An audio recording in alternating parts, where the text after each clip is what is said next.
बिस्मिल्लाहिर्रहमानिर्रहीम। अस्सलाम वालेकुम स्टूडेंट्स। हमारी आज की वीडियो किंग लेयर पे है और किंग लेयर पे हम ऑलरेडी इसका प्लॉट और एक क्रिटिकल समरी डिस्कस कर चुके हैं। आज की इस वीडियो में इंशाल्लाह हम इसके important themes and questions discuss करेंगे। सो ये वीडियो बहुत इंपॉर्टेंट है, इसलिए आप इस वीडियो को पूरा एंड तक देखिएगा। एंड पे इंशाल्लाह मैं इसके कुछ एग्जामिनेशन पॉइंट ऑफ व्यू से कुछ क्वेश्चंस भी दूंगा जो आपने इसको अटेम्प्ट करने हैं। So let's discuss. अगर हम थीम्स पे जाएँ ऑलरेडी, अगर आपके माइंड में इसकी क्रिटिकल समरी या प्लॉट मौजूद है, कैरेक्टर्स मौजूद हैं, so the very first thing that strikes to our mind is the authority and chaos. The play explores the consequences of the abdication of power and the ensuing chaos. कोई एक power जो किसी भी king के पास है, किसी भी powerful इंसान के पास, the one who is holding the crown, सबसे बड़ी जो सीट होती है या कोई भी पावरफुल सीट पे जब कोई होता है, तो वो अपनी पावर को कैसे यूज़ करता है। वो अपनी पावर को कैसे यूज़ करता है, अनफेयर करता है, फेयर करता है, वाइज़ली करता है और एक रूथलेस किस्म के तरीके से अपनी पावर को एक्सरसाइज़ करता है और उसके नतीजे में किस तरह का केओस पैदा होता है। अब अगर अथॉरिटी के इस्तेमाल के बाद आपके यहाँ पीसफुल माहौल रहता है, एनवायरनमेंट ठीक रहती है, द लाइफ रन स्मूथ, तो फिर तो इसका मतलब है आपकी पावर का जो यूजेज है वो बिल्कुल अपनी स्मूथली हो रहा है और आप उसका फेयर यूज कर रहे हैं। But if it turns into chaos, it means there is some sort of weak error that you are making. तो किंग लियर में यही हुआ कि जो किंग था उसने अपनी जो his decision to divide his kingdom undermines the political and social order. तो ये जो डिसीजन था अपनी पावर को यूज़ करते हुए ये डिसाइड करना कि अपनी किंगडम को डिवाइड करूं मैं, तो उससे पॉलिटिकल और सोशल ऑर्डर जो है वो एक कॉन्फ्लिक्ट की तरफ जाता है, leading to conflict and suffering, जिसके नतीजे में किंग लेयर की ही नहीं पूरी फैमिली की और अल्टीमेटली पूरी जो किंगडम है उसकी जो कॉन्फ्लिक्ट है या उसकी सफरिंग की तरफ जाता है। So first theme is authority in chaos. Second, linked to that is family and betrayal. Central to the play is the disintegration of familial bonds. Quite evident है हमारी स्टोरी से। Lear's daughters Gonril and Regan betray him while Edmund schemes against his father Gloucester and brother Edgar. तो दोनों families जो हैं वो अपने family bond से दूर जाती हैं whenever there is a question of distribution of power या use and abuse of power.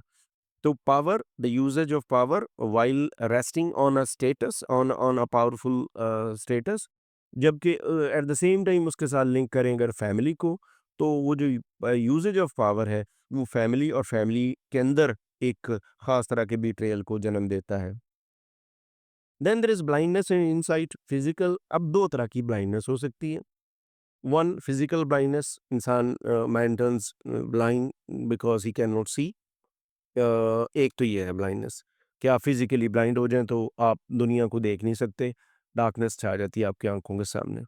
दूसरी है आप विजन के एतबार से ब्लाइंड हो जाएं, आप अच्छी चीज़ विजुअलाइज ना कर सकें, अच्छा आइडिया विजुअलाइज ना कर सकें, एक अच्छा कंस्ट्रक्टिव और यूजफुल आइडिया आप कंसीव ना कर सकें, उसको आप एग्जीक्यूट ना कर सकें।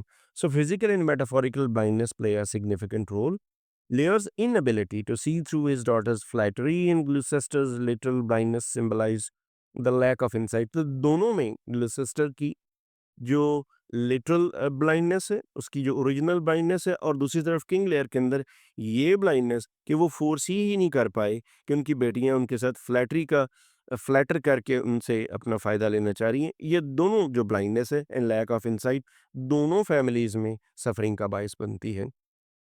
Then sometimes it turns into madness. Lear's descent into madness reflects his inner turmoil and the chaos in the kingdom. जो एक मैडनेस उनके अंदर पैदा होती है उससे भी एक टर्मोइल और सफरिंग पैदा होती है पूरी किंगडम में, फैमिली में, फ्रेंड्स में, कोर्ट में, आर्मी में, आपके तमाम रैंक एंड फाइल में, everywhere there is turmoil only because of the madness that is caused by the lack of insight in the king.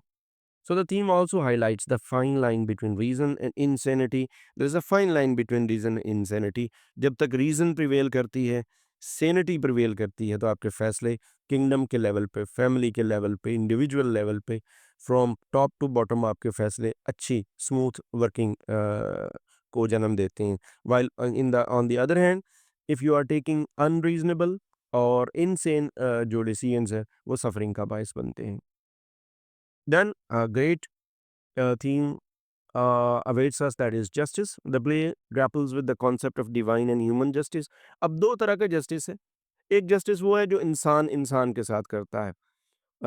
Powerful man like king, he imparts justice to his masses, to his common public, to his courts, ministers, uh, soldiers, आम लोग, even family. दूसरी तरफ एक divine justice है, कुदरत करती है, God का जस्टिस है कि जो उसको डिसोबे करते हैं या उसके बताए हुए रूल्स एंड रेगुलेशंस पे नहीं चलते, रूल्स पे नहीं चलते, टीचिंग्स पे नहीं चलते, तो फिर ह्यूमन जो जो एक डिवाइन जस्टिस है वो हरकत में आता है।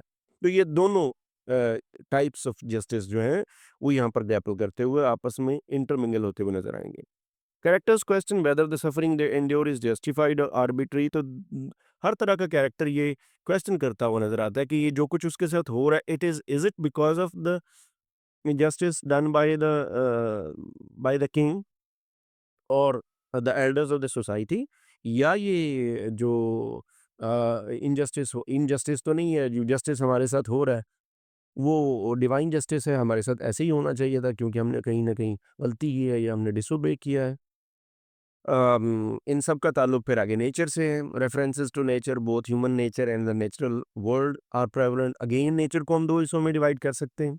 एक नेचर वो जो फिजिकल वर्ल्ड है की नेचर है, that is also friendly sometimes, sometimes it is very cruel in nature. इसके दोनों तरह के एस्पेक्ट्स हैं। While on the other hand there is human nature which can not changes, which can not change, it does not change. ये एक जैसी रहती है और ये मुख्तलिफ हालात में मुख्तलिफ तरह के डिसीजंस करती है। सो ह्यूमन नेचर भी हो सकती है। The storm on the heath mirrors, ये एक फिजिकल आप नेचर जो नेचुरल वर्ल्ड है उसकी बात हम कर रहे हैं। The storm on the heath mirrors Lear's inner chaos and the broader disarray in the kingdom. और ये जो आउटसाइड स्टॉर्म और जो manifestation of nature in the form of storm, ये इंटरमिंगल कर जाता है, कोइंसाइड कर जाता है लेयर्स के इनर chaos के साथ। लॉयल्टी एंड रिडेम्पशन एक बड़ा final theme. While betrayal is rampant, the play also showcases loyalty, particularly in characters like Kent, Cordelia, and Edgar. Loyalty and redemption. Loyalty is the key to all the relationships, and redemption is a possibility, albeit often too late. आप तौबा, इस्तग़फ़ार कह लें या पछतावा या अपने आप को रिफॉर्म करना, एहसास, ये सेल्फ रियलाइजेशन के बाद, if it is not too late, तो ये आपकी ज़िंदगी बना देगी। आपको रिफॉर्म करने का, अपने आप को ट्रांसफॉर्म करने का एक मौका मिल जाता है, otherwise it is too late. ये चंद एक बड़े थीम्स थे। इन्हीं थीम्स के ऊपर बेस मैंने कुछ इंपॉर्टेंट क्वेश्चंस बनाए हैं। Discuss King Lear as a typical Shakespearean tragedy. These questions are purely based on your needs of for your examination. Second question, I discussed King Lear as a tragic hero by highlighting tragic flaw in him. Discuss the theme of betrayal in the play. Ask a character sketch of Cordelia. Is Lear more sinned against than sinning? What is the significance of fool in the play? What is the role of justice and divine justice in King Lear? And final, how does the play reflect the political and social context of Shakespeare's time? There can be many more questions, but ये बड़े questions वो हैं जो अगर आप attempt कर सकते हैं, अगर आप इनके ऊपर लिख सकते हैं, तो आपको एग्जामिनेशन में कोई प्रॉब्लम नहीं होगी। ये एंड्स टुडेज लेक्चर। अगर आप कोई कमेंट, कोई क्वेश्चंस करना चाहें तो most welcome. Thanks for watching.